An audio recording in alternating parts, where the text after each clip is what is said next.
Hi friends, మధ్యాహ్నం భోజనానికి వచ్చాము. ఇవాళ చూడండి, వెరైటీగా పాలకూర పప్పుతోని మంచిగా చేసింది. వేడివేడి అన్నం, పాలకూర పప్పు, దీనికి కాంబినేషన్ ఉల్లి పొరుగుతోని గుడ్ ఆమ్లెట్, పెరుగు, చల్లటి మంచినీళ్ళు. ఫ్రెండ్స్, భోజనం చేద్దాము. టేస్ట్ ఎలా ఉందో చెప్తాను. మీరు కూడా ఎప్పుడైనా ఆమ్లెట్ వేయించుకోవాలనుకుంటే చూస్తుంటూనే అలా జాలాలు నోరు ఊరుతున్నాయి. కాబట్టి ఉల్లి పొరగతో ఆమ్లెట్ వేయించుకోండి. నేను ఎప్పుడు కూడా ఉల్లి పొరగతో ఆమ్లెట్ వేపిస్తే వేడి చేయదు, చాలా టేస్ట్ వచ్చింది. టేస్ట్ చేసి చెప్తా.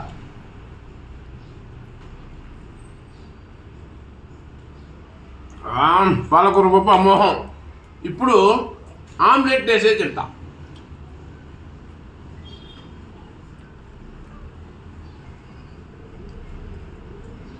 ఉల్లి పొరక ఆమ్లెట్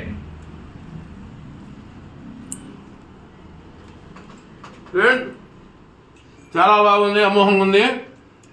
మీరు కూడా ఇలాగే చేయించుకొని తినండి. లైక్ చేయండి, షేర్ చేయండి, సబ్స్క్రైబ్ చేయండి. బాయ్.